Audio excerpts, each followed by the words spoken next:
Good evening, everybody. Nice to see you all here. My name is Sue Leonard, for those of you who haven't already seen me somewhere over the last few days. Journalist and ghostwriter, writing the Beginner's Pluck column for the Irish Examiner. And I'm absolutely delighted to be chairing this one with, I must get your name right, Winnie M Li? Yeah, That's how you pronounce it. Yeah, Winnie M Li and Catherine Howard. Winnie has a Cork connection. She has a degree from UCC, and she was a George Mitchell scholar. And Catherine is probably very well known to you. She is the queen of concept fiction.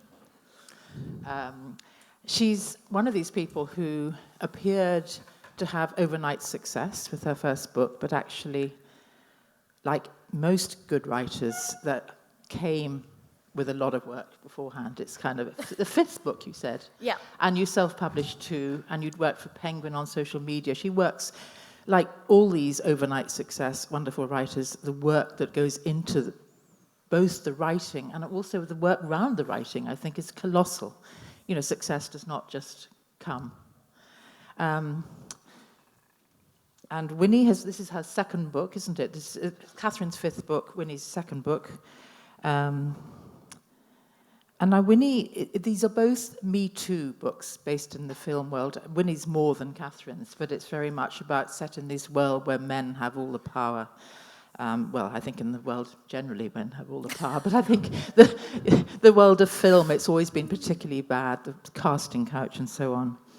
And Winnie's book concentrates on the production side, and Catherine's on an actress, so we see both sides of how difficult it can be for women. Winnie is Winnie has been a film producer. She's been in the industry herself, and her book is driven by her own personal experience of rape, and she founded Clear Lines, the UK's first festival addressing sexual assault and consent through the arts and discussion. And she received an honorary doctorate from the National University of Ireland in recognition of her work. Fantastic.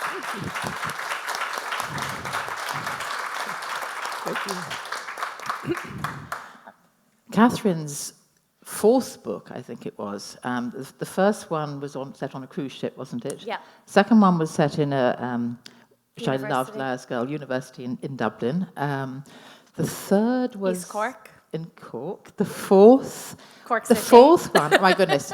The fourth one. If you want to be reminded, I don't know how many of us do, but her book, 58 Days. 56, and it's 56. the fifth one. The fourth one was The Nothing Man, and the fifth one was... I forgot about The Nothing Man, that was genius. Yeah, the fifth one, 56 Days. I think I read it, when did it come out?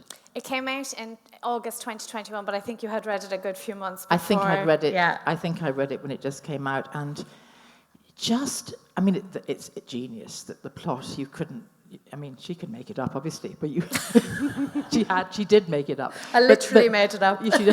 But the plot was amazing. But what really struck me about that book was that she wrote it in lockdown in Dublin when she was living alone. And that atmosphere, which I think we forget what it was like at the very beginning. Empty streets, nobody wearing masks, but being frightened to touch anything. Do you remember all of that? Terrified to touch things, and everything was being, it's just a world that was just a moment in time, and that book just summed that up so incredibly well. So anyway, that's really, I think I better shut up now and let you talk. So, Catherine, you're going to say a little bit about the book, which is difficult to talk about because it is so wonderfully twisty. To talk about this book without giving spoilers is I'd rather she did it than I tried. Yeah, that's what she said to me outside, that I could talk about this book because she's too afraid she's going to reveal something.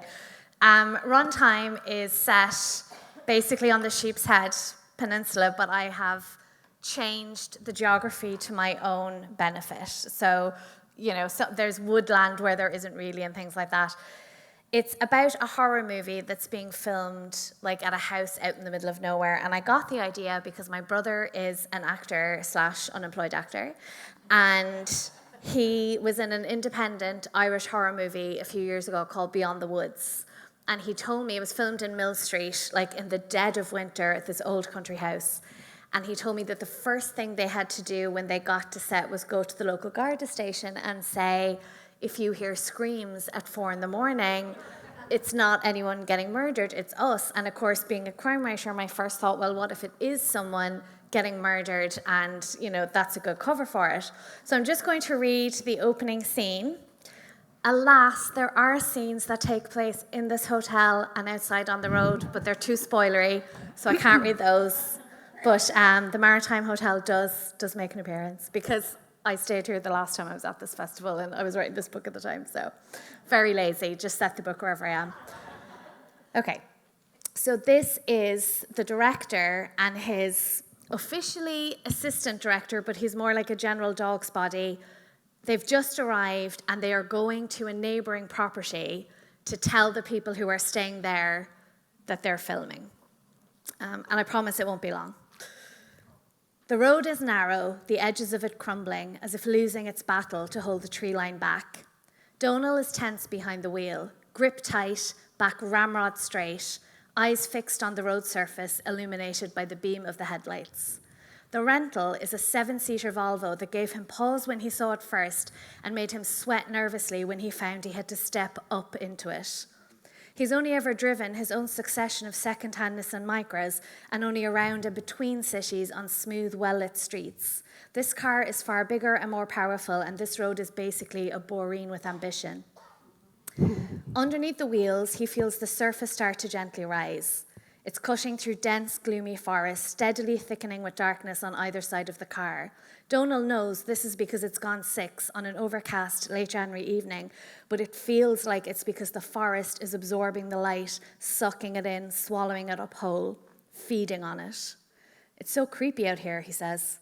Steve, sitting in the passenger seat, snorts and says, "That's like the whole idea," in a tone that adds a silent "you idiot" onto the sentence's end. A heat flares across Donal's face. He's already downsized his goals from do such an amazing job that you and Steve Dade cement a years-long professional partnership that will culminate in you both on stage at the Dalby Theatre holding a pair of little gold men to don't get fired before shooting starts. Donal has never held an assistant director position before, not even close unless you count the word assistant. His most recent job was glorified receptionist/dog's body at a casting agency. Getting a gig as Steve Dade's AD on this was an incredibly lucky break, and Donal cannot blow it. The problem is he's intensely aware of that and has been a ball of acute anxiety ever since he reported to set. He can only hope that when he starts shooting tomorrow, he'll be better at his job than he's been at making conversation. This is such a waste of time, Steve says. They're probably not even here. We can leave a note. Can't we just leave a note anyway? Joanne asked that we speak to them, Donal says, as a courtesy, that you do. Joanne is the owner of Cedarwood House, spot the U2 fan, their set, and also this other, smaller property, Cedarwood Lodge. Steve had refused to spend the money to book out the lodge as well, so now here they are, driving to warn the Airbnbers who did book it about the shoot. Steve groans like a teenager who's just been ordered to go do his homework. What are they even doing out here? Mini break, Donal says, a last-minute booking. Who books a house in a place like this in January? Wait. Steve twists in his seat to look back down the road. Did you miss the turn? She said the gates were a mile apart. We should have there. This exclamation coincides with him jutting an arm across Donal's face to point at something on the driver's side, obstructing Donal's view and making him slam a foot on the brake in panic. The car screeches and shudders to a violent stop that jerks both men forward against their seatbelts before shoving them back against them again. Dude, Steve says, what the fuck?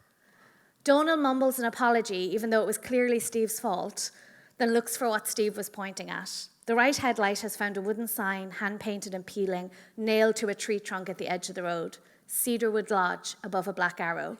In the gloom beyond, Donal could just about make out that the arrow was pointing to a pair of wrought iron gates hung between 2 stone pillars. One stands open, inviting them to turn on to what looks like a dirt track through the trees that immediately disappears into a dense, inky blackness. Cedarwood, Steve scoffs. Where do they get the name? Aren't these, what are Christmas trees? Firs, Donal answers, and maybe they're U2 fans. He turns to find Steve looking at him blankly. That's where Bono grew up, Cedarwood Road, in Glasnevin. They have a song about it on Songs of Innocence. The blankness on Steve's face is morphing into bemusement, so Donald clears his throat and looks back at the gates, hoping the gloom in the car will hide his blushing cheeks. He should just stop talking to Steve entirely, become mute, stop this stupidity that is apparently intent on constantly leaking out of his mouth in the presence of this man. Go on then, Steve says, pointing. Let's go. Donal eyes the narrow entrance. I should hop out and open the second gate, shouldn't I? Don't be daft, you've loads of room. Are you sure? I don't think. It's not a bloody bus you're driving. It's not a bus, no, but the gap made by the single open gate does not look as wide as the vehicle Donal actually is driving. He noses the vehicle through, and once he sees that the rear of it has cleared the second closed gate, he lets his muscles relax with warm relief and accidentally breathes a sigh of it too. All right, Granny, Steve says.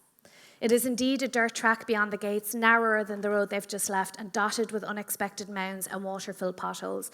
The chassis bounces over and into everyone while Donal winces in time. Every cent on this chute counts. There's so few of them. So of course they opted for the cheapest insurance cover on the car, the policy that probably says if you do any damage, you'll have to pay for it out of your own pocket. This is so pointless, Steve says. They're not even going to hear anything, not all the way out here. And then, as if on cue, they hear something, a high-pitched, otherworldly, testicle-retracting shriek. Loud and getting louder, because whatever is making it is heading right for them. Good noise, thank you. And if you think that's creepy, read on. Winnie. Sure. Well, I was really excited to, return back to Cork because this is actually my first time in Bantry in about 20 years. 20 years ago, I was a master's student at UCC. And I was really excited to share the stage with Catherine and Howard because we are both massive film fans. We were supposed to do an event. Yeah.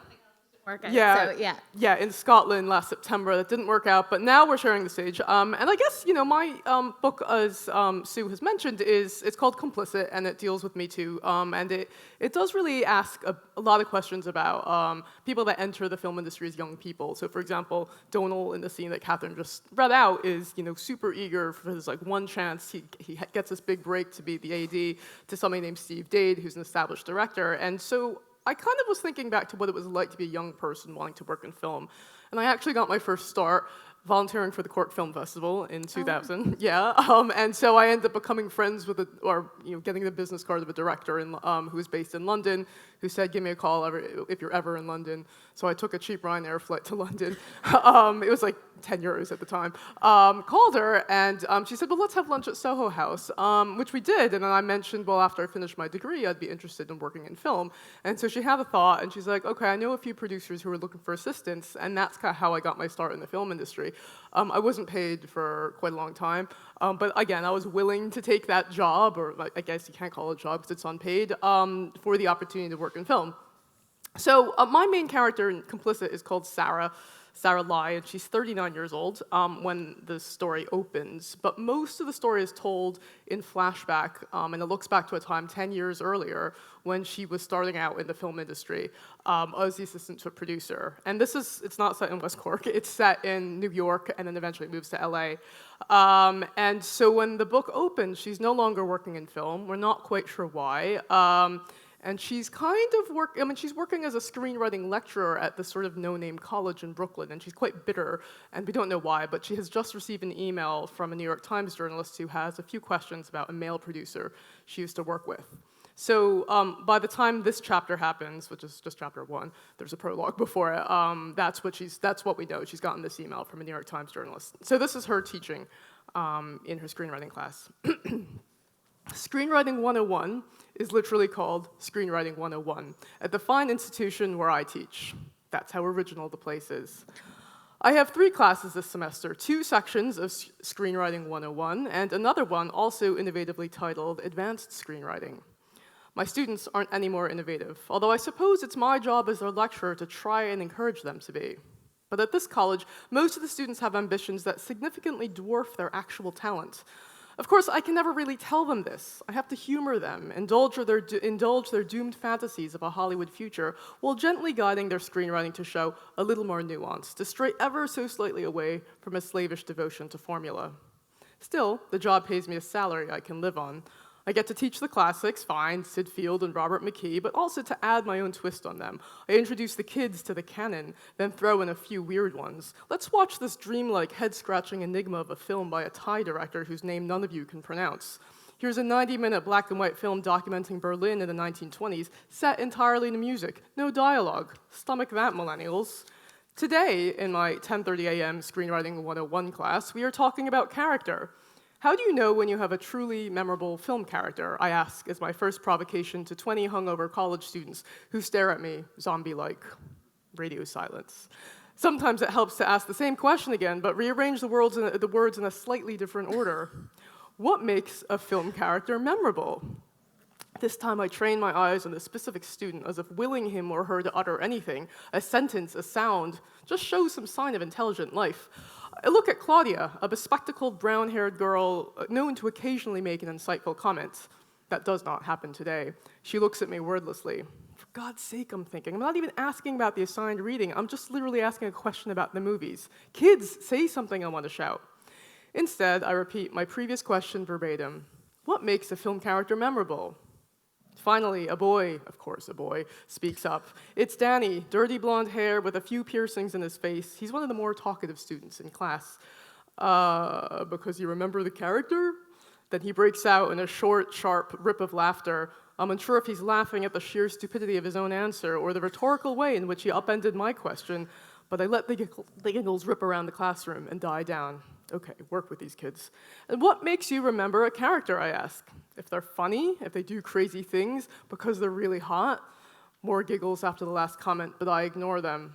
So who are some film characters that you really remember? I attempt eye contact with the students as I stroll between their desks. Come on, name a few. James Bond, someone shouts out. Luke Skywalker, another guy says. Thor. Robert De Niro in Taxi Driver, some kid says, and I know he thinks he's showing off his film knowledge because he just referenced the movie made before 1980. Hannibal Lecter. Any characters who haven't killed other people, I ask? This generates some laughs among the students, but no one seems to be able to name one, until one kid says, Dumbo? Fine. I'll take Dumbo. I then pose my second provocation, one I hadn't planned. Any female characters who are memorable? Another awkward silence. Julia Roberts in Pretty Woman, a girl says. She played a prostitute, I wanted to shout. Instead, I say, okay, that's a start. She was Oscar nominated for that performance. She also had great hair, I add. The kids reward me with some laughs. It turns on this interminable game, but I want to plumb their alarmingly shallow depths of my students' film knowledge. They name female superhero sidekicks. They name Disney princesses. Finally, I say, how about Scarlett O'Hara in Gone with the Wind? The students look at me blankly. After all, tomorrow is another day. I offer, quoting Scarlett O'Hara's iconic phrase of survivalism. Still nothing. Sweeping Civil War epics set in the American South? I nearly shout at them. Have none of you seen Gone with the Wind? I think I saw the poster once, Danny offers. I might have to add a screening of that to the syllabus, I say, trying to hide my disbelief. It was a game-changing film in Hollywood back in the day. Not so great on representing race, but then again, it came out in 1939. Oh my God, that is like so old. Avery, blue-haired, and lip-glossed gasps. It's the same age as The Wizard of Oz, I say, to mitigate her shock. They came out in the same year. I never saw The Wizard of Oz. Avery admits, this makes me want to cry, literally, that there are kids in America taking film classes who haven't even seen The Wizard of Oz. Still, I struggle on. So film characters are memorable, should be memorable, if you can get a sense of their interior life, if you can imagine their hopes and their fears, what their past was like, their insecurities and weaknesses. The kids are nodding, but I have no idea if any of this is actually percolating into their brains. Yes, a lot of this emerges through the performances of the actors, but the actors are working off what's written in the script, so it all comes back to the importance of the script, of crafting memorable, believable, three-dimensional characters. I have finished my perambulation around their desks, and as I reach the front of the classroom, I look at them as a group. So your challenge as a screenwriter is to write a character who isn't just a cliche because she's pretty or because he fights well, but a character who could have started out as someone you knew in real life, someone believable. They're still paying attention to me, so I continue on. Movies are about the suspension of disbelief. People can fly, cities can get blown up, sure. But in order for the movies to work, you have to believe in the characters first. My students gaze back at me, an inscrutable herd. Danny raises his hand. Sarah, he asks. Yeah, what is it? Speaking of believability, what do you think about all these accusations going around? I look at him and I feel my pulse increase, even though I doubt my students suspect anything. I stay silent, giving him space to continue. You know, all the stuff about Bill Cosby and that Weinstein guy, all these women accusing them of assaulting them over the years. Do you believe all those stories? I mean, it's crazy, isn't it? I'm careful about how I craft my words, careful to maintain a teacherly tone. What do you think is crazy about it? I mean, why is this all coming out now when they were quiet about it before? I mean, it's kind of suspicious, isn't it? And I am stuck, wishing for one moment to launch into a real lesson for the students, how the industry really works, all the improbabilities and the hierarchies, and the crushing desperation of wanting that career. But there are limits to what I can teach as their lecturer. I don't think, just because they waited so long to tell these stories, I don't think that necessarily means these things didn't happen. Maybe we've listened to them first before forming an opinion. Danny has an odd, unsatisfied look on his face, but before I can say something, Claudia pipes up, her hand raised hesitantly.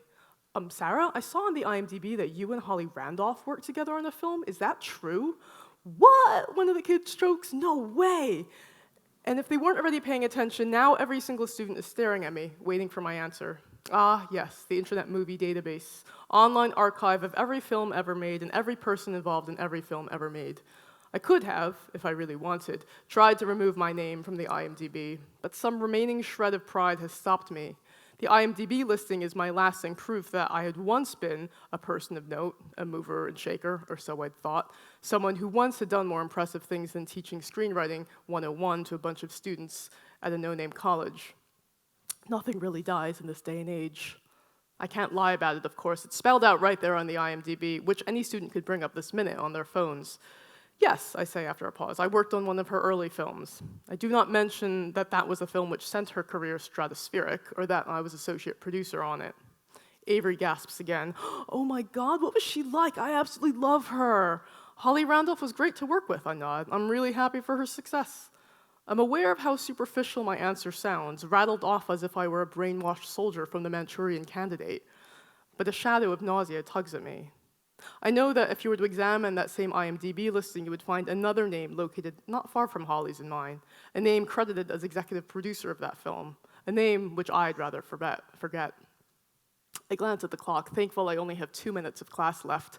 Listen, I say, regaining control, I think we're getting off topic here. For homework this week, I want you to find a compelling character in a film, not a superhero movie, please. Watch all the scenes from that character, take notes on why you find him or her particularly compelling. What about that character is believable? What makes you want to keep watching? The kids grumble. Just when things were getting interesting, I have to steer them back towards homework. The irony is not lost on me as I pack up my papers at my desk, my head down, my face frozen in an emotionless expression. What about that character is believable?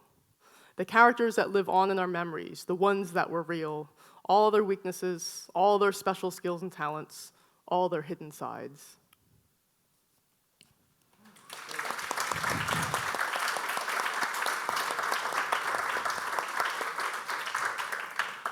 In the book, Winnie, Sarah is, as Dog's Body, she actually is so good. She's so good at making notes. She's so good at making script notes. She's so good at actually writing notes that she is doing the work for the writer.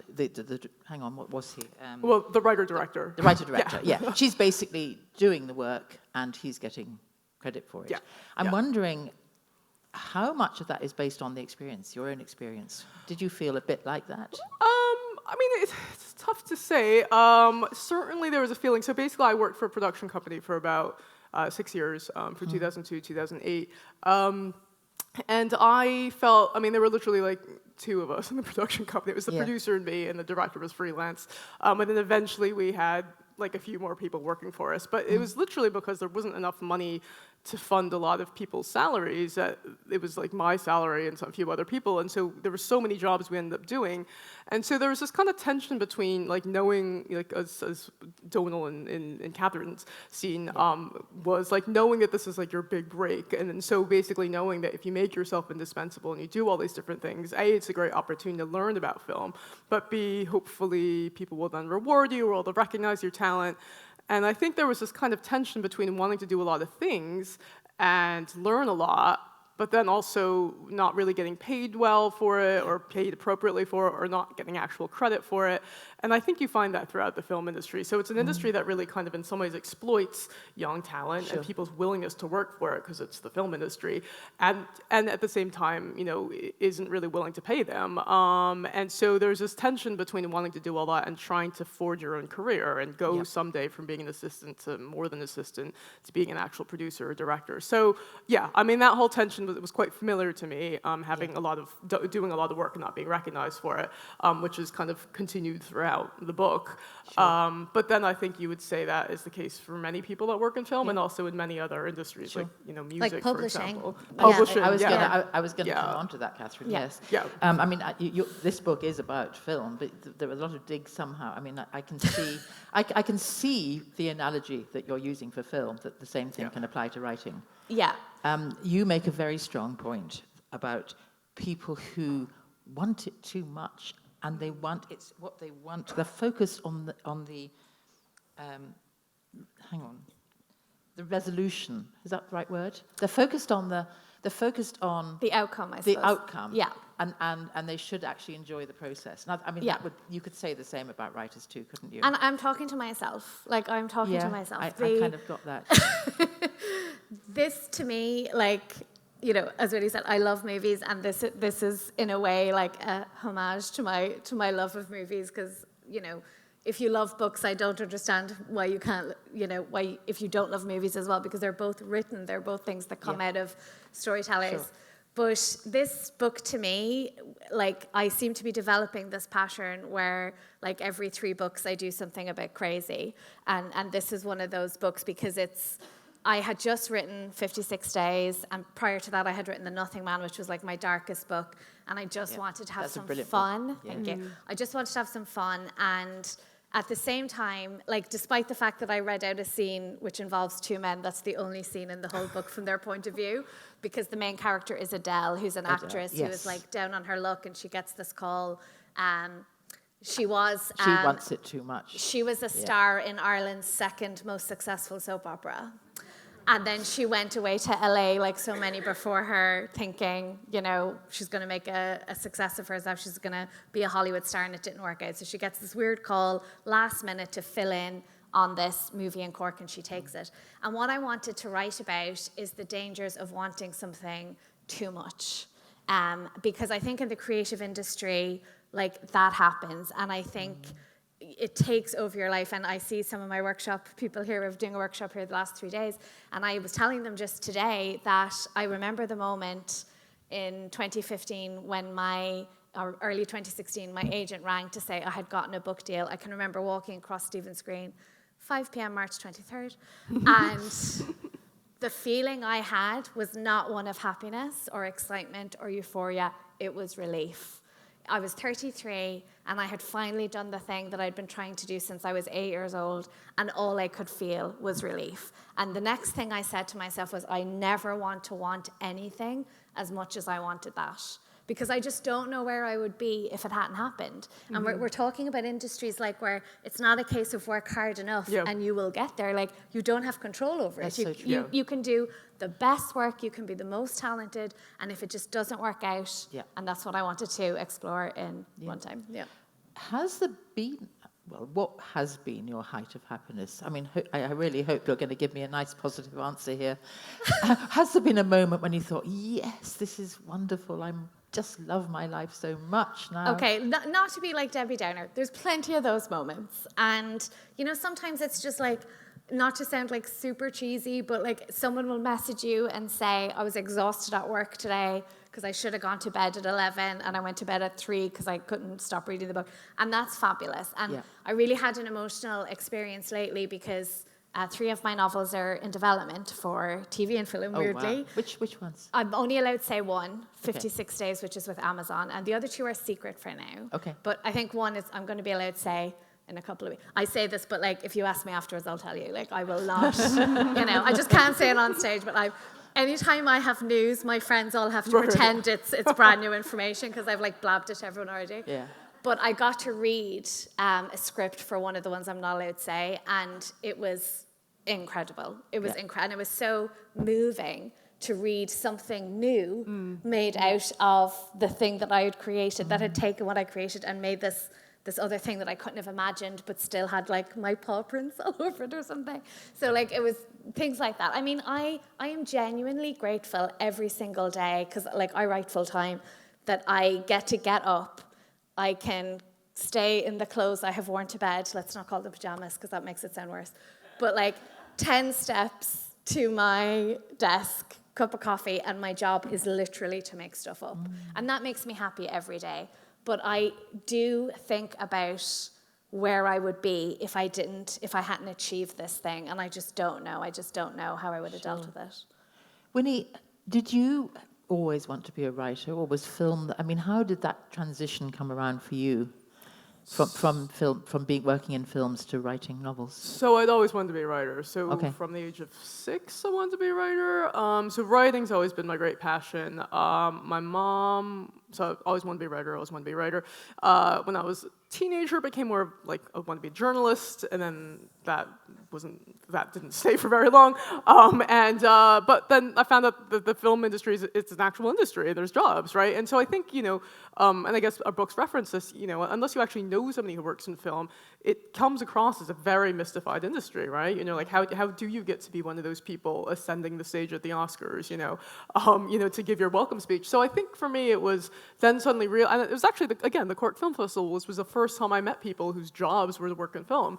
So that was the first time I thought like, oh no, this is an actual career option, I suppose. And so my mom had said, okay, it's great that you love writing, but I wouldn't pursue that as a career because it's not a very lucrative one and there's not a lot of financial stability. And she was correct. But I didn't actually really pursue that, even though what I really want to do was write. But then kind of through Cork and through these different connections I made, I was able to find an unpaid position working for a producer, and then eventually that became a paid position. So suddenly then I'm actually getting to work in film and being paid a salary, admittedly a small one.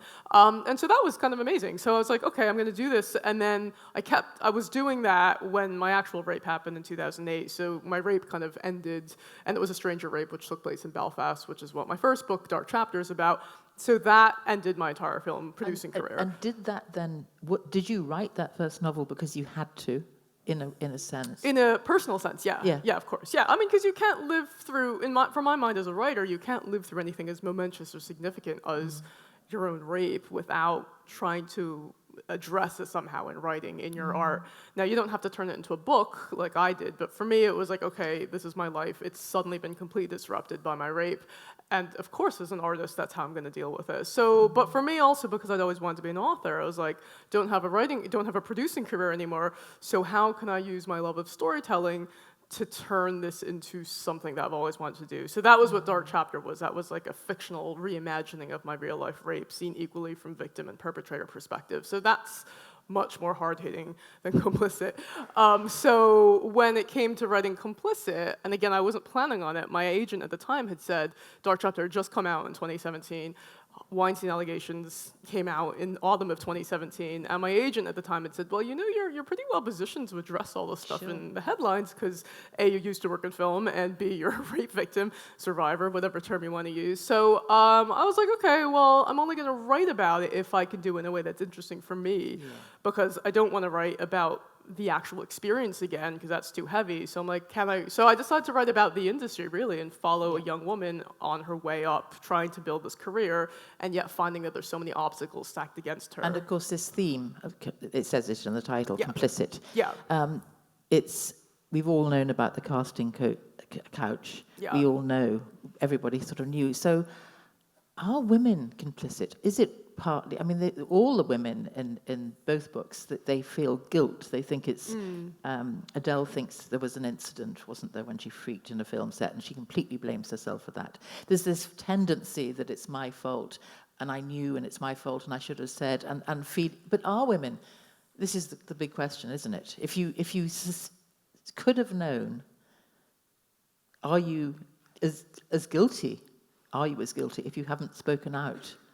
And I think that's I mean, I think it goes down to the power structure. Like, again, in the scene that Catherine read out, it's just men, but Steve Dade is this director with a lot of power, Exactly. and Donal has his big break, and he's like, I can't say anything that's going to piss Yeah. him off. I have to do everything possible to please this powerful man, even as just a guy.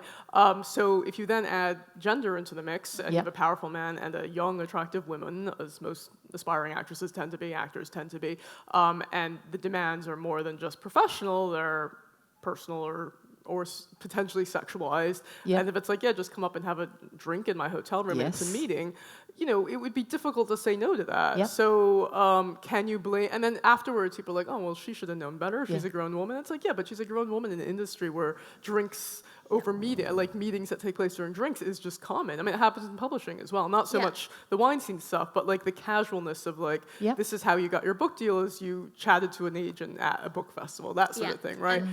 And I think that's like that's where I think our books are very different, is that I think in Runtime it's a lot more casual, and it's like the very, very beginning of how these things happen. And there's a lot of scenes where, like, there's a scene where she's having like a wardrobe fitting. It's a long time ago when I wrote this book, so And she's, yes. as far as I remember, there's a scene where yeah. she's having a wardrobe fitting, and someone's being a bit creepy. And there are so many occasions when you're at a book festival, not this one, or you're doing something, and there's just a bit of maybe you're having your photo taken, or there's something. And like, I remember the first time I ever had my photo taken for a newspaper. I was living with my parents here in Cork, and he collected me from the house. And my parents live in a suburb, but we're very close to the airport. So drive for 5 minutes, and you're out in the middle of nowhere. Yeah. And he drove me out in the middle of nowhere. This is now like going back 15 years, I'd say. And he got me to do these things, like I had to hold onto a farm gate and swing back. And like, it's God. funny, like, but I want to see these photos. I have never seen them, Okay. and if they ever Alright. come out, I will kill a man. So, but like, I was so uncomfortable. And when we came back to the house, like, I didn't know that I could say, I don't want to do this. And also, you don't want to say that because then you're a bitch. Yeah, And then you're yeah. impolite and everything else. So when we came back, like, he parked outside my parents' house, and I could not get out of the car for like 10, 15 minutes. He just kept the conversation going. And like, my hand's on the door, I'm trying to get out. And it was just all uncomfortable and creepy. But what could I possibly do? Like, he goes on to someone else and he gives them a bad experience, and I'm complicit because I didn't ring up the newspaper and say, I don't want to see this guy again. And he's still working, and he's taken more photos of me recently. But now I'm in a position where I can say, I'll meet you in a public place, and I always say, I have to be gone at this time. So you have to, it's up to you It's to me, put yeah. Because yeah. what are you supposed to do? Like, you don't want to threaten your job. Yeah. You don't want to have people saying, she's a bit of a diva, like, to deal with, or anything like that. So to me, this is where these books are like, Winnie's at one end of the spectrum, and in Runtime, which is mostly kind of a popcorn, like, fun time, it's these little casual things that we let go and we put up with, and in that way, we are kind of complicit. Something that interests me, I was interviewing Karen Slaughter a couple of weeks ago, whose latest book is about a rape of a woman but by a gang of, in this case, actually, it's doctors, a sort of gang. And all her books are based on real cases. Right. But she was just pointing out, she said she's never been attacked, but when she she has friends who have had a near escape, and she'll say, I'm really sorry, can I do anything to help? And they say, you are the first woman who has actually said something helpful, and not, why were you walking down there? Why didn't you get a lift? Why didn't you? We're far too, we tend to be far too quick to not sympathize. Did you find that? Would that be your experience? In film, or just in general? General. No. I mean, yes. I mean, there's multiple answers to that question. So in general, for me as a rape victim survivor, I didn't find that, only because my rape fit very clearly into what people imagine the rape to be. It was a stranger rape. So I was walking through a park in the middle of the day, and somebody basically attacked me. Right. So that is exactly what we think a rape is going to be if we go by what we see in the movies. Right. Yeah. Even though actually only 10% of victims are assaulted by a stranger, and 90% are assaulted by someone they know. Sure. Right. So it was all over the news in Belfast. I'm going to Belfast next week, right? And so, like, everybody in Belfast knows about my rape, right? So it was this weird thing of, like, this incredibly, violent thing happening to me, and then hours later it being on the news, because the police were looking for, witnesses that had seen me talking to my perpetrator. So nobody really ever questioned, because it went straight to the news, because the police were like, yes, it is a rape, nobody ever actually questioned whether it happened to me. But I think a lot of people, especially in a Weinstein scenario, or even if it's somebody that would be like, what were you thinking, right? Why did you go into that room off the side of the party with that person? You should have known better. You shouldn't have been drinking. All the different things people say to women, because I think we want to minimize our awareness of how prevalent it is and how much, at the end of the day, it lies on the perpetrators, right? In terms of why this crime even happens. But it's just a much more understandable society if we can blame the victims, for example, right? So that's, again, why people can, accuse women of being complicit. But if you're working in an industry where it's entirely male-run, you are very vulnerable. I mean, Adele in Runtime, she shows up and it's only men on the set. Yeah, she's right? the only. We should have said that. She's the only woman on set. So what is she going to do? Like, turn around? This is her chance in a starring role in the film that she's, so this is her big break, and yet it's only men on set. So she's very, very kind of threatened by that. And Complicit, actually Sarah's first boss is a woman, Sylvia, who is in some ways a mentor towards her, in some ways gives her opportunities, but also kind of exploits her, because you're somebody who's young and hardworking and intelligent and doesn't ask for very much to be paid, right? And then later on, I think Sylvia potentially feels threatened by Sarah, so again, doesn't really kind of look after her in the way that she should pastorally. So I'm kind of like addressing in Complicit how women don't actually look after each other because there's so much competition just for any bit of power. Yeah. And generationally, older women might just be like, well, I had to deal with that when I was young, so just suck it up, and that's the way the industry is. And so there's not necessarily a sense of looking after each other and building a solidarity. Whereas if there was a sense of solidarity, we could actually bring about structural change in the industry. And Sarah, being Asian, she says that's also a huge disadvantage, that she's not looked at. And she does admit to being quite jealous sometimes of the actresses, doesn't she? Yeah. And again, that was another theme between our books, this kind of professional jealousy, right? So, so you could have, author and author being jealous of each other, or actress and actor and actor, but, in Complicit, the woman that works behind the scenes is always going to be maybe potentially jealous in some ways of like the woman that is in front of the camera and gets all the attention and gets catered and treated like a star, even though the woman behind the scenes maybe has been working for years to set that production up in some ways. So, but again, that could be an element of immaturity, but you're dealing with young people in their 20s who are working in kind of unregulated environments and don't feel like they're being rewarded or recognized. So these emotions could be valid, right? I don't know how, Catherine, you're going to answer this question, but how... Why are you asking? Well, I'm sure there is a way. How do you sort out very complex plots? Oh yeah. How do you do it? Do you have a map on a wall? I have an Excel spreadsheet. That's how I do it. Yeah. Yeah, I use Excel. The only thing I've ever used Excel for in my entire life is to. That's how I used to say unprofessionally in other arenas. Basically, like I kind of, before I start writing, I know what the big things are. I know like what the main beats of the story are going to be, and I usually know the ending. I don't know how people write books and not know the ending, because I'm always like working backwards. And then as I go along, especially because it wastes a lot of time, I will have my very nice formatted spreadsheet. There'll be all different colors for different things. Like then halfway through, I'll decide on a different color scheme, and I'll have to spend a morning changing the colors. I'm a massive procrastinator, so that's how I keep track of everything. And like what I was saying to my workshop people is, don't forget that like when you read a book, like it didn't come out that way. Like the complexity of the plot and the twists and the turns, they were all layered in over a period of time. So that's you're the shitty first draft person. I wouldn't even call my first draft a first draft. I would like, sometimes I call it a discovery draft or a vomit draft, because you're just vomiting up everything that you know, and it turns out to not be enough for a book, but you rewrite it and you have more. So like I I would normally do 3 drafts, and it's not really the book until it gets to that 3rd draft. Winnie, I loved your structure. You structured it you. through this New York Times journalist. And so Sarah is telling her story to the journalist, but she doesn't tell it all in one go either, No. which I think is quite clever of you.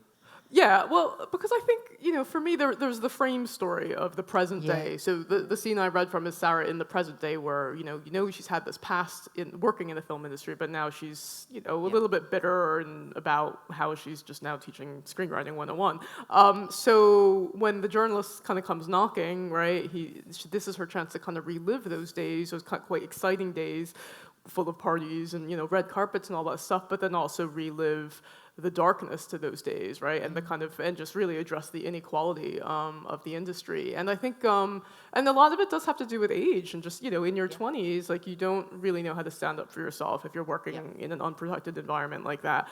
Certainly as an Asian American, she probably feels like she needs to respect authority in a lot of ways and not speak up or not rock the boat. And doesn't know how to network. Yeah, and doesn't know how to network because that's a very kind of Western thing, right? And then also because her parents don't really approve of her career choice, she doesn't see that. I mean, she wouldn't ever go to her parents and say, like, I'm having problems at work, right? Because they would just say, well, go be a doctor, right? So her parents don't kind of support her professional dreams. So she feels in some ways very much on her own and just very, very dedicated to wanting to have this career. And then when that becomes thwarted, of course, that results in a huge amount of bitterness. So I think I wanted to structure it across 3 interviews. Basically to mirror the 3-act structure. And again, Catherine's book refers to 3-act structure quite a lot as well. And for me, it was kind of like that was just an easy way for me to structure the telling of the story. But kind of between each act, you get a little bit of the present day section, and you kind of get sort of a thawing in Sarah's life. So the overall arc is about her coming to address her past, but then also starting to view it in a different way.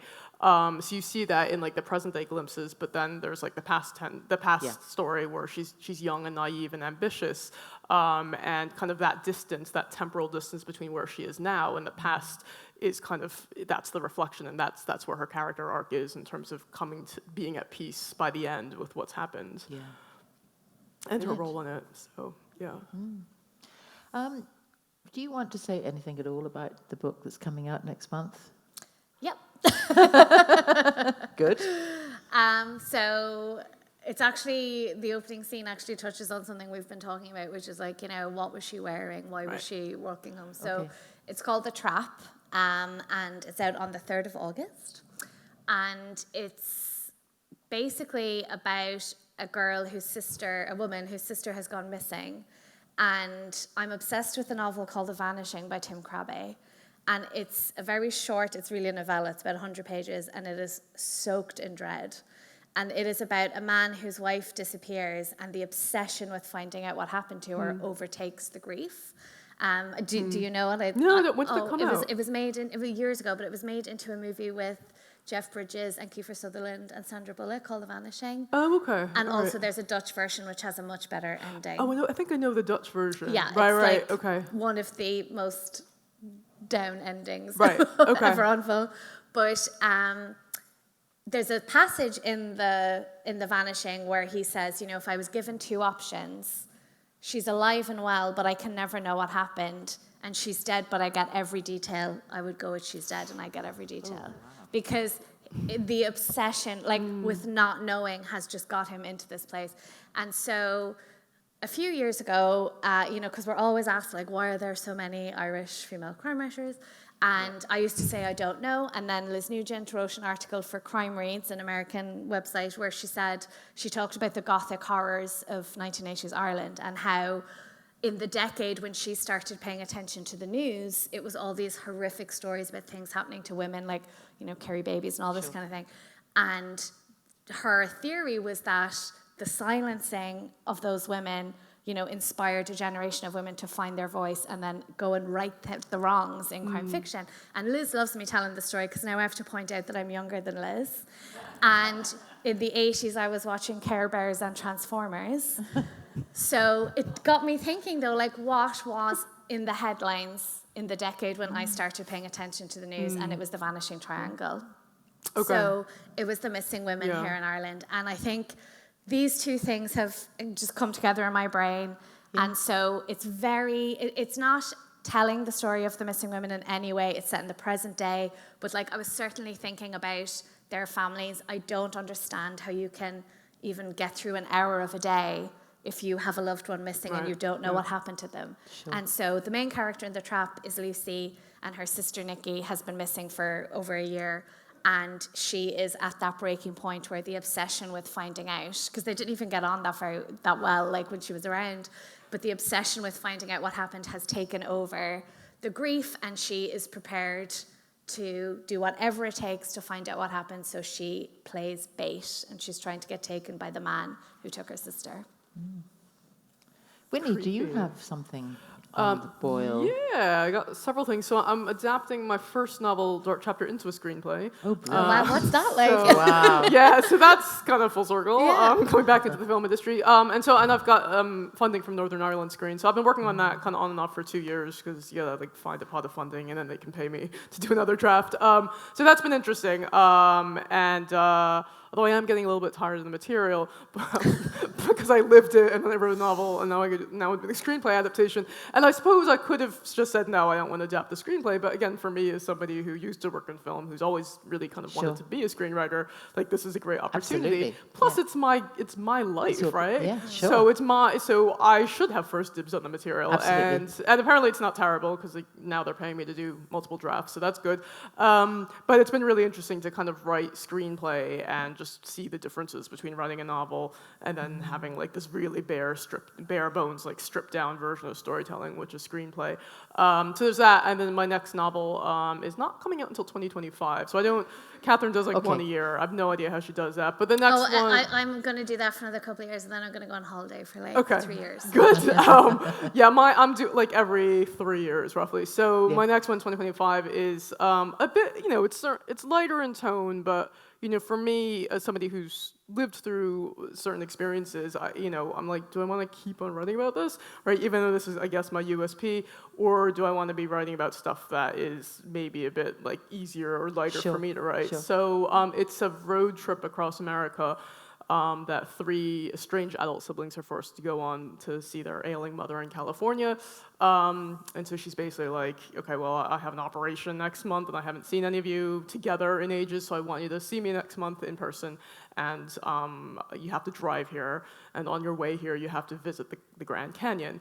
And that's because 30 years ago, the whole family, when they were kids, had tried to go visit the Grand Canyon, and they never got there in the end because something had happened during that road trip. So it's about these 3 like very different siblings at this point because they've grown in different directions, kind of like financially and sociologically, and kind of they vote in for different political parties. And so they're kind of forced to go on this trip and address what happened 30 years ago, but then also kind of try to bridge those gaps that have grown up between them. The time is going far too fast. I think I have to open it up for the audience. I assume there are roving mics. Yes? So who would like to ask a question?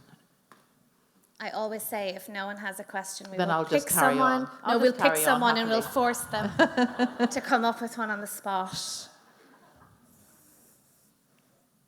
No? You can keep going, Sarah, I think. There's one there. Well done. Once there's one. I'll save you. Wynne, is it? Sorry, I forgot your name. Winnie. Winnie, like the food, sorry. yeah. You mentioned there about you're getting bored of going through the draft. Is that what you said? When you're reading the same stuff over. I'm paraphrasing what you said there. But my question is that when you are editing and you're going through, and Catherine, maybe you might follow up with that one as well. Is that how do you break through that? Boredom of going through your draft over and over again, and forgetting that you've gone this way or that way or whatever. Yeah, so when I said I was bored, that's probably more about just the actual material for Dark Chapter, just because it's based on my life, which and I've, like, in so many media interviews, I've had to speak about what happened to me, and also had to write the novel and now the screenplay. So I think it's just that specific material, but in terms of kind of, that was quite regularly a question you had. One does get bored, and I think trying to find, every time you have another go at a draft, having to, like, find that energy to do it is a challenge. So I just have, and again, I have I guess Catherine's on a kind of faster cycle, so you have to deliver one a year. For me, I don't have to deliver one book a year, so I can let like a few months go between drafts, and I go off and do something else, so that when I come back to the draft, I've got fresh eyes, or I've had ideas kind of building up over the past few months. So I guess that's the way I do it, but then also I try to, read and watch as many movies that are somehow related to the project I'm working on to just give me new perspectives and new things I can compare it to, I suppose. So I guess those would be my answers. I do that as well, actually. I watch TV shows and movies and stuff that have a similar theme, just to kind of re-energize me. I mean, the unromantic answer is like, I have a legal contract and I have to do the work, and it doesn't matter whether or not I'm bored. Like, I'm very pragmatic and, business-like, really, about writing. It is my job at the end of the day, and so... There's no bullshit with you, is there? I would hope not. There's no bullshit. Writer's block, that's a luxury that I can't afford. I can't go to my landlord and say I have writer's block. So for me, it's about I'm 7 books in now. I'm writing my 8th book at the moment.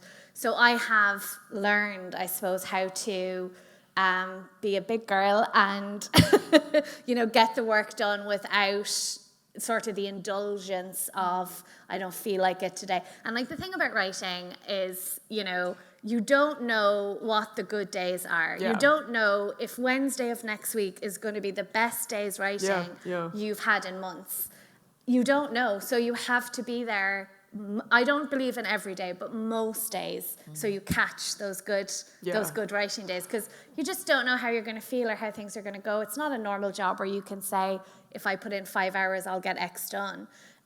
But I just don't have time for that. That's not to say that there aren't days where I'm in bed watching Netflix, but on the whole, you just have to bring yourself to do it. And that's why the right idea and having an idea that really excites you at the beginning is so important, because that excitement will go away. So you may as well start with as much of it as you can. Do you find, I don't know if it's the same when I'm writing articles or the non-fiction, there are days when you're so tired, but if you make yourself just get the words down and you think it's awful and you go back the next day and it's literally 2 minutes to get it right. Do you find the same? If you just stay there, I think. Just stay there. Don't get up yet. Just push through. There's definitely days where I sit down, I'm like, I really don't feel like writing, but I'll just type some stuff out. And then eventually, if 20 minutes in, I might be actually, this isn't that bad. And then if I go back, if I wait a month and I go back and I read, I can't distinguish what was the output of the day that was really bad. So it was just kind of in the moment it may feel terrible, but you're getting the words down at least, and that's a starting point. So, and it's a series of playing tricks with yourself. So you'll say, you know what, I'm not going to write today, but I'm going to do half an hour before I give up. Yep. And then that half an hour turns into an hour, and then you're like, well, I may as well keep going. I'll just finish this bit. We sound like psychopaths, but that is you just have to do it. It has to be done, so you have to find ways to make it happen. Yeah, good answer. Has anybody else thought of... Yes, somebody front row.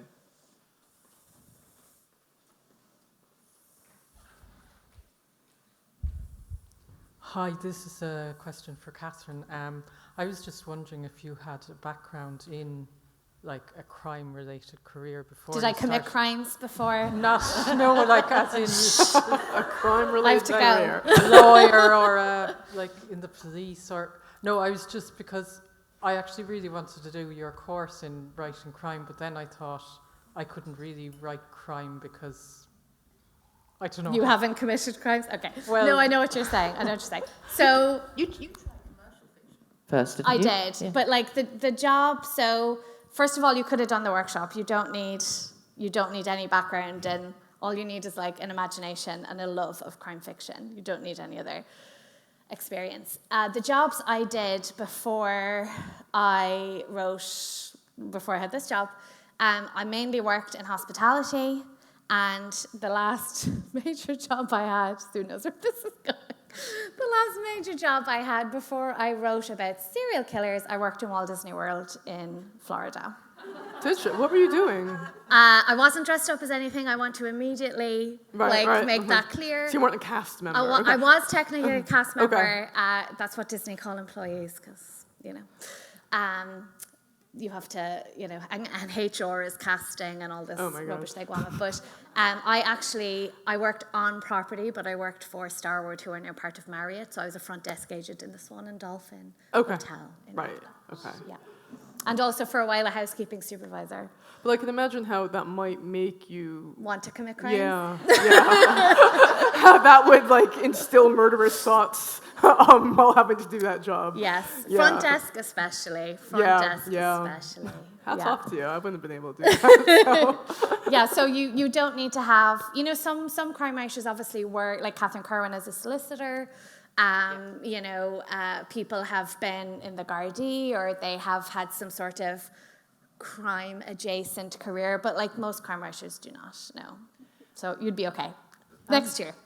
In the film world, it seems to be very much dog eat dog. What's your experience, both of you, of the writing world? The support that you give, because I think it's pretty good in Ireland. Oh, it's amazing in Ireland. You guys. I don't know. Are you going to Harrogate next? No, I'm not. The Harrogate's it's this crime writing festival at the end of July, which is brilliant and so much fun, but also really hard on the liver. Although so is Ireland, right? So I suppose. Well, I'm Irish and I struggle with Harrogate. That's how bad Harrogate is. So, the Yorkshire people, man. No, I'm not. But it is a very, very kind of supportive atmosphere. Crime authors. How helpful is that? It's hugely really helpful because this is such a weird job. It's such a weird job to have. As you know, two of my best friends are also writers, Hazel Gaynor and Carmel Harrington, and we all met before any of us had an agent. And now we're all full-time writers. Hazel is a New York Times bestseller, and great things are happening for everyone. And we are on WhatsApp all the live long day. If I wasn't friends with them, I'd have written a lot more books because we just spend so much time. But when you talk to your normal friends about this and something has happened, you have to spend so much time explaining all the context of the thing that has occurred. But when you go to your writer friend, you don't have to do that. And I think I'd go literally insane with it. I need Anna McCarrick twice a year. Yeah, still haven't been. Well, just I would love to go, but just I'm not to Irish, feel, I don't think I can. it's a week of feeling normal. Yeah. That I'm not kind of a bit weird. Yeah. I don't know, how you feel. Where are you based, Winnie? I live south of Bath now in the English countryside. Okay. So and there are some other writers there, but I don't know. I do have friends who are writers. It is a strange industry because I did my master's in Goldsmiths and this was 10 years ago. I did my master's in creative writing in Goldsmiths 10 years ago, and everybody's a really good writer, but I'm out of all of our group, I'm the only one that has now published 2 novels, so that's a weird gap for me because I'm now I feel weird because I can't complain about the stuff I complain about as a writer. I always say stay in your lane and moan to your own. Yeah, exactly. So you can't go complaining to someone who doesn't have a book deal yet. Yeah, exactly. So there's and that's the thing is every milestone you think you're going to reach as a writer, get the agent, get the book deal, get the next book deal. Yeah. It's never as easy as you think it is, or there's always kind of more of a roller coaster happening behind the scenes than you think. Sure. From what you see on social media, but then you can't really complain about a lot of that stuff to the public or to other people unless they're really understanding what the industry is. And of course, this festival's good for that too, for feeling normal. That's why we're all in the bar at the festivals because exactly. we're just being cathartic. I think we have time for one more probably, if anybody.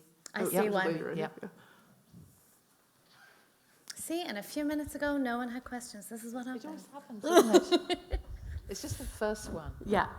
Thank you. I'm just wondering how much time do you spend kind of researching, kind of ideas for just say murders or for I know you have experience with in the film industry, but what bigger role would both of you would research have and kind of before you kind of or during the process how big a role research is? So I think it really varies on each book. So I normally come up with the idea for a book, and then it's knocking around in my head for at least 6 months before I sit down to write it. And the danger with research is you could just spend forever doing research because it's a great way to procrastinate, and the research is interesting, right? But I often find that I do all this research and literally 10% of that makes it into the book, although I've learned a lot in the process, right? So with Complicit, one of the reasons I wrote it was because I didn't have to do any research because I'd worked in the film industry, and that worked out well for me because then I ended up getting pregnant during the course of writing it, so I wouldn't have been able to do research. But then my next book, the road trip one, I think I came up with the idea so I could give myself an excuse to do a road trip in America. So that's quite research-driven, but the research was really just drive Route 66, for 2-3 weeks. And then obviously there's like the book and the kind of the reading and the watching research. So I don't know. I think it varies with each project, but for me, I haven't gotten to a point yet where I can't physically be in I feel like if I'm going to write a novel, I need to physically put myself in the spaces where the novel's set, whether that's kind of professionally in film or like geographically when doing the road trip. But I don't know. What's your we are process so like? alike because the book that I'm writing now is set in Seaside in Florida, where the Truman Show was filmed. Oh yeah, because I can expense my second trip there in October. Right. There's literally no need for this book to be set there. It could be set anywhere, but that's where it's going to be. But for me in research, You're thinking. Yeah, got that off Carmel, who goes off to Bermuda for, she decides she's going to write a book in Bermuda because that's where the family holiday is. So one of the perks of the job. But I try and do as little research as possible, partly because you can get completely carried away with it. There's nothing worse than reading a book where you can see the research. Yes, and then you want to use it because you've done so much. So also, I am, we were talking about this today, very much of the opinion that if you want facts, you don't go to fiction for them. Fiction is made up. And if crime novels were accurate, I've made this joke 1,000 times, I will make it 1,001. There would be 300 pages in the middle of the book where someone is just waiting for forensics to come back. Because real life is boring and undramatic. And therefore, I hear some writers who are like, my goal is if an FBI agent read my book, they would say that's exactly how it happens. If a guard read my book and said that's exactly how it happens, I would weep. Because what guards spend most of their time doing is waiting and being on the phone and, hanging around. So, Talking which, you set this post-pandemic, interestingly. Runtime, yeah. Runtime. Yeah. But you also set it somewhere where phone, there wasn't much connectivity. Yeah. Is it a real pain for fiction writers that we have mobile phones? I mean, compared to Thomas Hardy, where a letter could get lost under a map. Yeah. Do you have to think about it's for plot, it must be really irritating. I was just watching Frantic. Do you know Frantic? The Roman Harrison Ford Polanski. one. No, the Harrison Ford. Yeah. Roman Polanski, obviously, but, Right, but Harrison Ford is why I Key for remember that problematic. film. But I only watched it last week, and there would be that movie would not exist if Yeah. anyone had a mobile phone. Yeah. It's just, that was cheating, because I was like, even though I'm down to 3G here, so, it is plausible that you'd be out in the middle of nowhere. Well, that was your creepy set, it definitely is. Yeah, I needed her to not have a mobile phone or there would be no story. But in The Trap, the book that's coming in August, one of the point of views is the killer. And when I sat down to, make another killer, I was like, I'm sick of trying to get away with it. Because in the modern world, you've CCTV. I don't know if people know your Gmail knows exactly where you have been for the last however many months. It's impossible. So my killer in the new book is just I know I'm going to get caught, and I just want to try and do it as many times as I can before that happens. So I have basically given up trying to avoid the problems of technology and things like that. But Yeah, I mean, I think for sure. Yeah, I mean, another French set film. I think I don't know if it's Rafifi or the Cercle Rouge, where again it's like a heist plot, and somebody needs to receive a really important phone call at a bar, and they go out for a smoke and they miss the important phone call, and you're like, yeah, that would never happen today, unless they were in a place where there was no cell phone signal, right? So I think.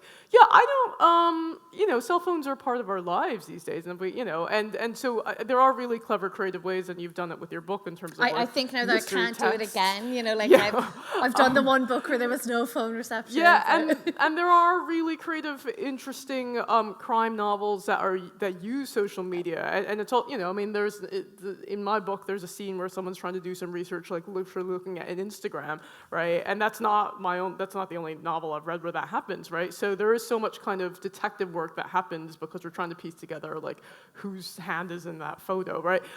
So there's new ways that social media and technology have created kind of convoluted narratives and certainly anxieties in our life. So I think, even though it takes away some suspense, in some ways it also creates different forms of suspense and anxiety. So There are so many things I haven't had time to touch on because they're both such brilliant books with so many themes, but time is run out. we'll be in the bar after. The good news is that both these amazing books are for sale, and I'm sure Winnie and Catherine will be delighted to sign your copies for you. So could you give them a great big hand for being brilliant? Thank you.